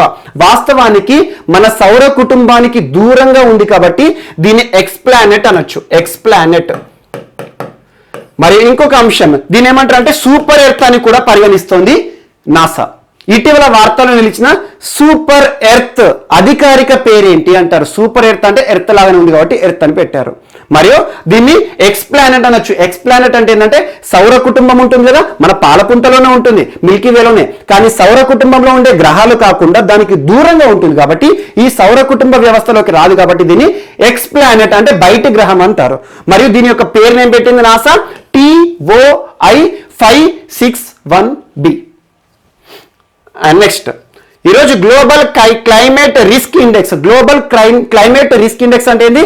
వాతావరణ పరిస్థితుల విషయంలో అత్యధికంగా విపత్తులు సంభవించే అంశాలు కానివ్వండి, సో వాతావరణానికి సంబంధించి ఏ దేశాలైతే అధిక మొత్తంలో విపత్తులను ఎదుర్కొంటాయో ఇందులో టాప్ ప్లేస్ లో ఉంటాయండి. రిస్క్ ఇండెక్స్ అన్నట్టు. సో అత్యధికంగా కష్టాన్ని ఎదుర్కొంటున్నాయి అన్నట్టు, అంటే ముఖ్యంగా క్లైమేట్ సంబంధిత అంశాల విషయంలో. అందులో టాప్ ప్లేస్ లో ఉన్న దేశం ఏది? ఈ సంవత్సరం ప్రకటించిన గ్లోబల్ క్లైమేట్ రిస్క్ ఇండెక్స్ అంటారు. అసలు ఈ రిస్క్ ఇండెక్స్, ఈ సూచిని ఎవరు ప్రకటించారంటే German watch. So German watch అంటే ఏంటంటే జర్మనీకి సంబంధించిన ఒక NGO, ఒక స్వచ్ఛంద సంస్థ, బాన్ కేంద్రంగా పనిచేస్తుంది. బాన్ కేంద్రంగా పనిచేస్తున్న జర్మన్ వాచ్ సంస్థ ప్రతి సంవత్సరం ప్రకటిస్తుంది. 2021 సంవత్సరాన్ని కూడా ప్రకటించడం జరిగింది. సో అలా గ్లోబల్ క్లైమేట్ రిస్క్ ఇండెక్స్ ప్రకారం అత్యధికంగా విపత్తులను, వాతావరణ విపత్తులను ఎదుర్కొంటున్న దేశాల జాబితాలో భారతదేశం స్థానం ఎంత అంటారు? 7th place. టాప్ ప్లేస్ లో నిలిచిన దేశం ఏది అంటారు? మొజాంబిక్ మరియు సెకండ్ జింబాబ్వే, తర్వాత బహమాస్. సో మొజాంబిక్ అని గుర్తుంచుకోండి. అంటే మొజాంబిక్ దేశంలో ఎలా ఉంటుందంటే విపత్తుల బారిన అత్యధికంగా గురవుతుంది, తీవ్ర నష్టాలను చూస్తుంది అన్నట్టు. ప్రాణ నష్టమే కాదు, అసలు విపత్తు అంటేనే ప్రాణ నష్టం సంభవిస్తుంది, అట్ ద సేమ్ టైం ఆర్థిక నష్టం చూస్తాయి. ఈ రెండు నష్టాలు చూస్తే మనం విపత్తు, డిజాస్టర్, బ్యాడ్ స్టార్ అంటాము. చాలా ఇంపార్టెంట్. సో అలా గ్లోబల్ క్లైమేట్ రిస్క్ ఇండెక్స్ లో అత్యధిక రిస్క్ తో కూడిన దేశం ఏది అంటే మనకి Mozambique, second Zimbabwe, third Bahamas. ఇందులో ఇండియా ప్లేస్ ఎంత అంటే మనకు 7th ప్లేస్. సో ఈ 3 దేశాలు అవసరం లేదు, మొజాంబిక్ ఫస్ట్ ప్లేస్ అని గుర్తుంచుకోండి, ఇండియా 7th ప్లేస్. ఈ రిపోర్ట్ ని ప్రకటించిన సంస్థలు ఏవి అంటే మనకు జర్మన్ వాచ్. సో ఇటీవల మనం క్లైమేట్ పర్ఫార్మెన్స్ ఇండెక్స్ గురించి కూడా చర్చించుకున్నాం, అది కూడా చాలా ఇంపార్టెంట్. సో అలా జర్మన్ వాచ్ అనేది బాన్ కేంద్రంగా పనిచేస్తుంది, జర్మనీకి సంబంధించిన ఒక ఎన్జిఓ. ప్రతి సంవత్సరం ప్రకటించే ఈ ఇండెక్స్, ఈ సూచీలో చాలా అంశాలు తీసుకుంటారు. ఒక్కొక్క విపత్తు, వరదలే కానివ్వండి, సునామీలే కానివ్వండి, సో మన ప్రకృతి, మన వాతావరణంలో ఎలాంటి విపత్తులు అయితే ఉంటాయి అన్ని విపత్తులను తీసుకొని అవన్నీ అంశాల ఆధారంగా అత్యధికంగా విపత్తుల బారిన పడుతున్న దేశం ఏదని చెప్పేసి ఇందులో మొజాంబిక్ టాప్. అందులో 7th ప్లేస్ లో ఇండియా ఉంది. సో ఇందులో టాప్ ప్లేస్లో ఉన్న దేశం ఏంటంటే చాలా దయనీయ పరిస్థితులు ఉందన్నట్టు, ఎక్కువగా విపత్తులను చూసే దేశం అన్నట్టు. అండ్ నెక్స్ట్ ఈరోజు తెలంగాణకి సంబంధించి రాష్ట్రీయ అంశాల భాగంగా తెలంగాణకి సంబంధించి కరెంటుకి సంబంధించి తలసరి కరెంటు వినియోగం, తలసరి విద్యుత్ వినియోగంలో దేశంలోనే తెలంగాణ టాప్ ప్లేస్ లో నిలిచింది. తలసరి విద్యుత్ వినియోగం అంటే ఏంటి? నా కోసం ఎంత మొత్తంలో విద్యుత్ సౌకర్యాలను వాడుకుంటున్నాను. ఎగ్జాంపుల్, నేను మొబైల్ ఛార్జింగ్ కానివ్వండి, లేదంటే నా కోసం నేను ఉండే రూమ్లో ఫ్యాన్ లేకపోతే లైట్ వేసుకుంటాను కదా, అలా తలసరిగా విద్యుత్ వాడకంలో, కరెంటు వినియోగంలో దేశంలోనే నెంబర్ 1 స్టేట్ గా ఈరోజు తెలంగాణ స్టేట్ వార్తలు ఇచ్చింది. గడిచిన సంవత్సరం, సో 2020 సంవత్సరంలో దాదాపు 2019 నుండి 2020 సంవత్సరం వరకు తలసరి విద్యుత్ వినియోగంలో తెలంగాణ టాప్ ప్లేస్ అన్నాను కదా. ఒక్కొక్క పర్సన్కి ఎంత అంటే 2071 యూనిట్ల వాడకం అంట. తలసరి విద్యుత్ వినియోగం విషయంలో తెలంగాణకి సంబంధించి ఆ వాల్యూ ఏంటంటే 2071, అంటే ప్రతి వ్యక్తి కూడా 2071 యూనిట్లను వాడుకుంటున్నాను అన్నట్టు గడిచిన సంవత్సరంలో. అంటే చాలా ఇంపార్టెంట్. సో దేశం యొక్క యావరేజ్ కనుక తీసుకుంటే 1208 యూనిట్స్. అంటే తలసరి విద్యుత్ వినియోగంలో దేశం యొక్క విలువ ఏంటి అంటే ఒక్కొక్కరు యావరేజ్ గా ఇండియా మొత్తం పీపుల్ ఉంటారు కదా, ఇండియాలో ఉండే ప్రతి ప్రజలను కూడా కన్సిడర్ చేసేసుకొని ఇందులో ఒక్కొక్క వ్యక్తికి యావరేజ్ గా సగటున ఎంత మొత్తంలో విద్యుత్ లభ్యం అవుతుంది అన్నట్టు. సో అందులో ఇండియాకి వాల్యూ వచ్చేసి 1208 యూనిట్స్. అదే తెలంగాణకి సంబంధించి తలసరి విద్యుత్ వినియోగం పర్ క్యాపిటల్ పవర్ కన్జంప్షన్ అనుకోవచ్చు, పర్ క్యాపిటల్ కరెంట్ కన్జంప్షన్ అనుకోవచ్చు, ఎంత 2071. అంటే దేశంలోనే దేశ యావరేజ్ కంటే ఎక్కువగా విద్యుత్ వినియోగంలో తెలంగాణ అద్భుతంగా ఉంది అన్నట్టు. అలా ప్రతి వ్యక్తికి కూడా మినిమం విద్యుత్ సౌకర్యం ఏ రకంగా ఉందని చూపించే అంశము.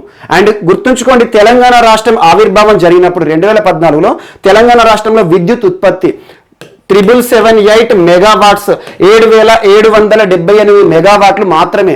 యాజ్ ఆన్ టుడే ఇప్పటి వరకు, సో డిసెంబర్ 2020 వరకు తెలంగాణ రాష్ట్రంలో రాష్ట్ర ప్రభుత్వం ఎంత మొత్తంలో విద్యుత్ ఉత్పత్తి చేసింది అంటే ఈ 7778 కాస్త 16245 మెగావాట్స్, అంటే ఆల్మోస్ట్ డబుల్ అయిపోయింది. సో అలా తెలంగాణ రాష్ట్రం ఏర్పడిన తర్వాత రాష్ట్రంలో విద్యుత్ ఉత్పత్తి అనేది అధిక మొత్తంలో పెరిగింది కాబట్టి, విద్యుత్ ఉత్పత్తి పెరిగింది కాబట్టి రాష్ట్రంలో ఉండే ప్రజలకి కూడా తలసరి విద్యుత్ అనేది అద్భుతంగా అవైలబుల్ ఉంటుంది అన్నట్టు. అండ్ ఇప్పటికే ఎస్టాబ్లిష్డ్ ప్లాంట్స్ ఉన్నాయి, కానీ ఉత్పత్తి ప్రారంభం కాని ప్లాంట్స్ ఏవైతే ఉంటాయో వాటి ద్వారా ఫ్యూచర్లో 11,600 మెగావాట్ల విద్యుత్ అనేది కూడా అతి త్వరలో అందుబాటులో ఉంది. అంటే ఈ 16,245 పోను ఇంకొక 11,000 యాడ్ చేయండి, అంటే ఆల్మోస్ట్ ఒక 27,000 మెగావాట్స్ ని with in span of 7 years లోనే రాష్ట్ర ప్రభుత్వం ఏర్పాటు చేసింది అన్నట్టు. దీనికి సంబంధించి ట్రాన్స్కో అండ్ జెన్కో ఎండి, ట్రాన్స్కో అంటే పవర్ కి సంబంధించినవన్నీ కూడా ట్రాన్స్కో అండ్ జెన్కో ఎండి, ప్రస్తుతం తెలంగాణ రాష్ట్ర ట్రాన్స్కో అండ్ జెన్కో ఎండి ఎవరు? దేవులపల్లి ప్రభాకర్ రావు గారు ప్రకటన చేయడం జరిగింది. దేశంలోనే తలసరి విద్యుత్ వినియోగంలో టాప్ ప్లేస్ లో నిలిచిన రాష్ట్రంగా తెలంగాణ రాష్ట్రం ఆవిర్భవించిందని చెప్పేసి ఒక కీలకమైన అంశాన్ని ప్రస్తావించారు. అలా తలసరి విద్యుత్ వినియోగానికి సంబంధించి తెలంగాణ విలువ ఎంత అంటే మనకు 2071 యూనిట్స్. అదే దేశం యొక్క సగటు సరాసరి ఎంత? మనకి 1208 యూనిట్స్. సో అలా ఆల్మోస్ట్ డబుల్ ఉందనుకోండి. ఇది ఒకటి. ఇంపార్టెంట్. సో అలా తెలంగాణ రాష్ట్రం ఏర్పడినప్పుడు ఇంత విద్యుత్ ఉత్పత్తి అనేది రాష్ట్రంలో జనరేట్ అయ్యేది. అందుకే చూడండి, తెలంగాణ రాష్ట్రం ఏర్పడిన తర్వాత, రాష్ట్రం స్టేట్ ఫార్మేషన్ అయిన తర్వాత 2014లో మొట్టమొదటిసారి 1000 మెగావాట్ల విద్యుత్ని ఛత్తీస్గఢ్ నుండి కొనుగోలు చేశాం. అప్పుడు రమణ్ సింగ్ గారు ఉన్నారు ముఖ్యమంత్రి. అవన్నీ తెలిసే ఉంటాయి. సో ఈరోజు రాష్ట్రము విద్యుత్ పరంగా సెల్ఫ్ రిలయంట్గా ఉంది, చాలా మొత్తంలో ఉత్పత్తి చేస్తుంది అని చెప్పేసి ఒక అంశాన్ని కూడా ప్రకటించారు. అండ్ నెక్స్ట్, ఈరోజు హసీనా బేగం వార్తల వ్యక్తుల కిందికి వస్తే, హసీనా బేగం ఈరోజు పర్సన్స్ ఇన్ ద న్యూస్లో ఫస్ట్ పర్సన్ హసీనా బేగం ఈరోజు విడుదలై ఇండియాకి రావడం జరిగింది. విడుదలై అంటున్నాను, యాక్చువల్గా 16 సంవత్సరాలు పాకిస్తాన్ జైల్లో అనుభవించింది జీవితం, లాస్ట్ 16 years. యాక్చువల్గా ఏమైందంటే, ఔరంగాబాద్కి సంబంధించిన ఒక మహిళ, మహారాష్ట్రలోని ఔరంగాబాద్కి సంబంధించిన ఒక మహిళ హసీనా బేగం తన భర్త యొక్క సంబంధికులు, చుట్టాలు ఎవరైతే ఉంటారో పాకిస్తాన్లో ఉన్నారు, వారిని కలవడానికి పాకిస్తాన్కి వెళ్ళింది 16 సంవత్సరాల కింద. వెళ్ళిన తర్వాత అక్కడ తన పాస్పోర్ట్ అనేది కోల్పోయింది. ఎప్పుడైనా గుర్తుంచుకోండి, మనం విదేశీ పర్యటనలో భాగంగా పాస్పోర్ట్ ఉంటుంది కదా, అలా పాస్పోర్ట్ ఆధారితంగా ఏ దేశాలు అయితే మనల్ని అనుమతిస్తాయో అక్కడ పాస్పోర్ట్ మనం జేబులో పెట్టుకోవాలి. ఎప్పుడైనా అనుకోకుండా ఏదైనా క్రైమ్స్ కానివ్వండి, ఏదైనా సస్పెక్ట్ చేసినప్పుడు మనల్ని అక్కడ ఆ దేశ పోలీసులు అడుగుతారు పాస్పోర్ట్ ఏదని చెప్పేసి. అలాంటి పాస్పోర్ట్ ఏదైనా మనం ఖచ్చితంగా చూపించాలి. సో పాస్పోర్ట్ మనం పోగొట్టుకున్నాం అనుకోండి, అక్కడ లాకప్లో వేసేస్తారు. అందులో పాకిస్తాన్, ఇండియన్స్ దొరికితే ఆటోమేటిక్గా హాట్ కేక్లా చూస్తారు. సో అలా ఒక పాస్పోర్ట్ కోల్పోయి పాకిస్తాన్ పోలీసులకు దొరికింది మన దేశానికి సంబంధించిన హసీనా బేగం. 16 సంవత్సరాలు గడిచింది. ఈ రోజు మహారాష్ట్ర పోలీసుల చొరవతో, భారత ప్రభుత్వం చొరవతో, ప్రస్తుతం మహారాష్ట్ర ప్రభుత్వం చొరవతో తను పాకిస్తాన్ నుండి విడుదలై ఇండియాకి రావడం జరిగింది హసీనా బేగం. నేరుగా అడుగుతారు, ఇటీవల పాకిస్తాన్లో 16 సంవత్సరాల జైలు జీవితం, పాస్పోర్ట్ ని కోల్పోయి జైలు జీవితం గడిపిన హసీనా బేగం ఏ రాష్ట్రానికి సంబంధించిన వ్యక్తి అంటే మహారాష్ట్రకి సంబంధించి. And next, Bloomberg billionaires index. ఇప్పటికి ఒక 5-6 టైమ్స్ చర్చించుకున్నాం. బ్లూంబర్గ్ బిలియనర్స్ ఇండెక్స్ అంటే ప్రపంచంలో సంపన్నుల ర్యాంకులను సూచిస్తుంది అన్నట్టు. ప్రస్తుతం ప్రపంచంలో ఈ ఇండెక్స్ ఆధారంగా January 22, యాజ్ ఆన్ January 22, 2021 ఈ బ్లూంబర్గ్ బిలియనర్స్ ఇండెక్స్ లో ప్రపంచంలోనే అత్యంత ధనికుడు లేదా సంపన్నుడు ఎవరు అంటే మనకి Elon Musk. So Elon Musk చాలా ఇంపార్టెంట్. ఇటీవల టెస్లా, తనకి సంబంధించి టెస్లా కూడా భారతదేశంలో కార్ల మ్యానుఫ్యాక్చరింగ్ ప్రారంభించబోతోంది, బెంగళూరులో రిజిస్ట్రేషన్ చేసుకుందని చెప్పేసి చర్చించుకున్నాం.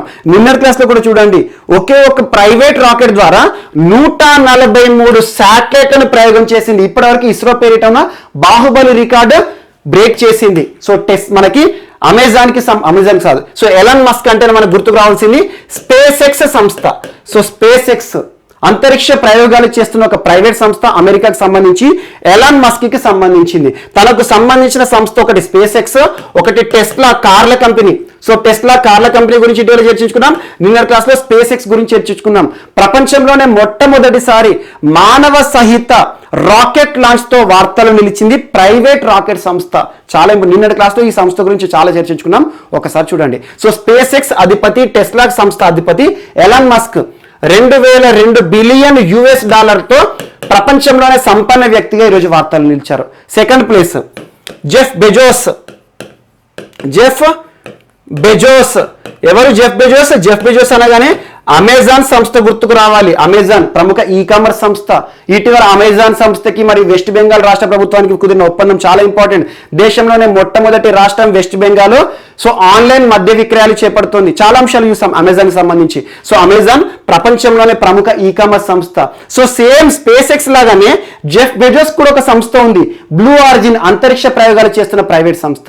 సో ఇతను దాదాపు 192 బిలియన్ US$లతో సెకండ్ ప్లేస్ లో ఉన్నారు ఈరోజు బ్లూంబర్గ్ బిలియనర్స్ ఇండెక్స్ లో.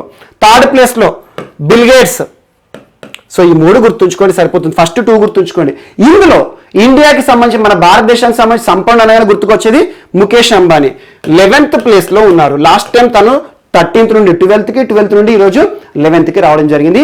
ఇటీవల ప్రకటించిన బ్లూంబర్గ్ బిలియనర్స్ ఇండెక్స్ లో టాప్ ప్లేస్ లో నిలిచిన 2 పర్సన్స్ ఎలన్ మస్క్ అండ్ మనకు జెఫ్ బెజోస్.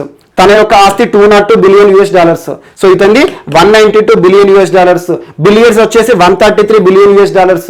సో ఇక్కడ మనకు మన Mukesh Ambani, Reliance industries limited అధిపతి, భారతదేశంలోనే సంపన్నుడు. సో ఇటీవల తరచు వార్తలు నిలుస్తున్నారు. తన యొక్క సంపద ఎంత అంటే 79.2 బిలియన్ US$, అంటే 5 లక్షల కోట్ల పైచిలుకు ఆస్తితో ఈ బ్లూంబర్గ్ బిలియనర్స్ ఇండెక్స్ లో ఈరోజు 11th ప్లేస్ తో వార్తలు నిలిచారు. సో ఈ 3 ర్యాంకింగ్స్ గుర్తుంచుకోండి సరిపోతాయి. అండ్ ఎఫ్డిఐకి సంబంధించి ఇక్కడ ఎకానమీకి సంబంధించి ఒక అంశాన్ని యాడ్ చేసుకోండి. ఇటీవల WHO అనుబంధ సంస్థ United nations conference on trade and development, UNCTAD అంటాడు. So United nations conference on trade and development, దీని యొక్క హెడ్ క్వార్టర్ ఇక్కడ జెనీవా కేంద్రంగా పనిచేస్తుంది. జెనీవా కేంద్రంగా పనిచేసే మరిన్ని ఐక్యరాజ్య సమితి అనుబంధ సంస్థల్లో ఎగ్జాంపుల్ మనకి WHO ఇటీవల తరచు వార్తలు నిలుస్తుంది. సో ఒక హెడ్ క్వార్టర్ గుర్తు రావాలి, అక్కడ ఏమేమి ఉన్నాయి అన్ని గుర్తు రావాలి. సో జెనీవా కేంద్రంగా పనిచేస్తుంది United nations conference on trade అంటున్నాను. ట్రేడ్కి సంబంధించి, వాణిజ్యానికి సంబంధించి ప్రపంచంలో ఎఫ్డిఐల పరంగా, ఎఫ్డిఐ అంటే ఏంటి? విదేశీ ప్రత్యక్ష పెట్టుబడులు. సో చాలా ఇంపార్టెంట్. విదేశీ ప్రత్యక్ష పెట్టుబడులు ఏ దేశానికి, ఏ రాష్ట్రానికి అయితే ఎక్కువ మొత్తంలో వస్తాయో ఆ రాష్ట్రము లేదా దేశం ఆర్థిక వృద్ధిని చూస్తుంది. చాలా ఇంపార్టెంట్. ఎకానమీలో మనీ సర్క్యులేషన్ అనేది ఇంపార్టెంట్. సో అలా మనీ సర్క్యులేషన్ ఏ మాధ్యమం ద్వారా వచ్చినా పర్లేదు. సో ఎఫ్డిఐ విదేశీ ప్రత్యక్ష పెట్టుబడుల పరంగా ప్రపంచంలోనే వీరిచ్చిన రిపోర్ట్ ఆధారంగా ఈరోజు చైనా మొదటి ప్లేస్లో నిలిచింది. 2019-2020 సంవత్సరానికి గాను చైనా మొదటి ప్లేస్లో ఉంది. $163 billion FDI inflows into China. అంటే చైనాలో విదేశీ ప్రత్యక్ష పెట్టుబడులు అంటే ఏంటంటే విదేశాల నుండి, ఎగ్జాంపుల్ అమెరికానే కానివ్వండి, యూకేనే కానివ్వండి, ఆస్ట్రేలియానే కానివ్వండి, విదేశాలకు సంబంధించిన సంస్థలు కానివ్వండి, వ్యక్తులు కానివ్వండి, వారి యొక్క సంస్థలకు సంబంధించి పెట్టుబడులు లేదా కార్యకలాపాలు వేరే దేశాలు చేయాలనుకుంటున్నారు అనుకోండి, విదేశీ ప్రత్యక్ష పెట్టుబడుల రూపంలో రావడం జరుగుతుంది. అలా అత్యధిక విదేశీ పెట్టుబడులను ఆకర్షిస్తున్న దేశంగా ఈ సంస్థ ప్రకటించింది ఈరోజు చైనాని. సో అలా గడిచిన సంవత్సరంలో 2019-2020కి గాను ప్రపంచంలో అత్యధిక మొత్తంలో విదేశీ ప్రత్యక్ష పెట్టుబడులను ఆకర్షిస్తున్న దేశంగా చైనా $163 బిలియన్ తో నెంబర్ 1 ప్లేస్ లో ఉంది. Second America. లాస్ట్ టైం వరకు అమెరికా టాప్ ప్లేస్ లో ఉండే, ఈరోజు ర్యాంకింగ్స్ తారుమారు అయిపోయింది. అమెరికాలో $134 బిలియన్ ఎఫ్డిఐస్ ఇన్ఫ్లోస్ తో సెకండ్ ప్లేస్ లో నిలిచింది. ఈ రెండే గుర్తుంచుకోండి. ఇటీవల United nations conference on trade and development ర్యాంకులు ఎఫ్డిఐ ఇన్ఫ్లోస్ సంబంధించి ప్రపంచంలోనే అత్యధిక విదేశీ ప్రత్యక్ష పెట్టుబడులను ఆకర్షించి మొదటి ప్లేస్ లో నిలిచిన దేశం ఏది అంటే చైనా. ఆ వాల్యూ ఏందో గుర్తుంచుకోండి. సెకండ్ ప్లేస్ అమెరికా, వాల్యూ గుర్తుంచుకోండి. అండ్ నెక్స్ట్ ఈరోజు వార్తలు నిలిచిన పుస్తకం, ఇది కూడా పెంగ్విన్ పబ్లికేషన్ సంబంధించింది. ఇటీవల తరచూ పెంగ్విన్ పబ్లికేషన్స్ వారి ప్రముఖ పుస్తకాలు చూస్తున్నాం. చాలా పుస్తకాలు, ఒక 50 పుస్తకాలు చూస్తాం పెంగ్విన్ పబ్లికేషన్ సంబంధించి. ఈరోజు మరొక పుస్తకం, ఇదంతా కూడా ఒక కలెక్షన్ ఆఫ్ ఎస్సేస్, ప్రముఖ వ్యక్తులు ఇచ్చిన ఉపన్యాసాలు కానివ్వండి, భారత ప్రధాని ఇచ్చిన ఉపన్యాసాలు కానివ్వండి, అలా ప్రముఖ వ్యక్తులకి సంబంధించి ప్రసంగాల ఆధారంగా పొందుపరచబడిన ఒక ప్రత్యేక పుస్తకం ఈరోజు వార్తలు నిలిచింది. ఈ సంకలనం చేసిన, ఎడిట్ చేసిన పర్సన్ పేరు ఏంటి అంటారు? ఆ పర్సన్ పేరు గౌతమ్ చికెర్మనే. గౌతమ్ చికెర్మనే. సో తను రాసిన పుస్తకం, తను ఎడిట్ చేసిన పుస్తకం, సంకలనం చేసిన పుస్తకం ఏంటంటే India 2030 the rise of Rajasik nation. ఇటీవల వార్తలు నిలిచిన India 2030 the rise of a Rajasik nation పుస్తకం యొక్క ఎడిటర్ ఎవరు అంటారు? సో తన పేరు గుర్తుంచుకోండి, గౌతమ్ చికెర్మనే. సో గౌతమ్ చికెర్మనే, ఇది ఒకటి గుర్తుంచుకోండి. Penguin publications. సో నేరుగా గుర్తుంచుకోండి. ఇటీవల వార్తలు ఇచ్చిన చాలా ఇంపార్టెంట్ పుస్తకాలు ఉన్నాయి. అవన్నీ ఒకసారి జస్ట్ గుర్తించడానికి ట్రై చేయండి. అంటే మనకి ఎగ్జామ్లో ఇన్ఫరెన్సెస్ ఇస్తారు కాబట్టి ఇవన్నీ బై హార్ట్ బట్టికోవటం అవసరం లేదు. సో 2-3 సార్లు ఈ పుస్తకం గురించి చూస్తే ఆటోమేటిక్గా ఏమవుతుందంటే ఎగ్జామ్లో ఇచ్చిన ఆప్షన్స్లో మనం గుర్తుపడతాము. అండ్ నెక్స్ట్ ఈరోజు వార్తలు నిలిచిన చివరి పర్సన్, పోర్చుగల్ దేశానికి నూతన అధ్యక్షుడు మార్కెలో రెబెలో డిసౌసా.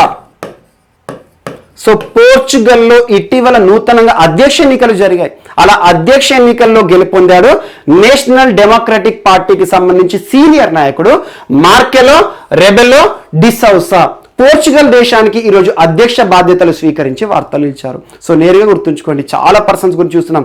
ఒక్కొక్క దేశానికి ఇటీవల జరిగిన ఎన్నికలే కానివ్వండి, అన్నిటికంటే ఇంపార్టెంట్ అమెరికా ఎన్నికలు చూడండి, చాలా ఇంపార్టెంట్.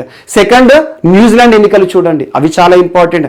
అండ్ ఎన్నికల విషయంలో జరిగిన ఘర్షణల విషయంలో బెలారస్ వార్తలు ఇచ్చింది. ఇలాంటి దేశాలు కానివ్వండి, మాలి కానివ్వండి, ఈ దేశాలపైన ప్రత్యేక శ్రద్ధ చూపండి. ఈ రోజు పోర్చుగల్ దేశానికి నూతన అధ్యక్షుడిగా వార్తలు నిలిచారు. సో అధ్యక్షుడిగా ఎన్నికయ్యారు రెండవసారి మార్కెలో రెబెలో డిసౌసా. సో ఇటీవల వార్తలు నిలిచిన మార్కెలో రెబెలో డిసౌసా ఏ దేశానికి నూతన అధ్యక్షునిగా వార్తలు ఇచ్చారంటే పోర్చుగల్ దేశానికి నూతన అధ్యక్షుడు. సో ఇవి మనకి ఈరోజు వార్తలు నిలిచిన అంశాలు. మిస్లేనియస్ అంశాలు ఏమైనా మిగిలిపోతే మాత్రం మనం రేపటి క్లాస్లో యాడ్ చేసుకొని నేర్చుకుందాం. రేపు కలుద్దాం. Thank you.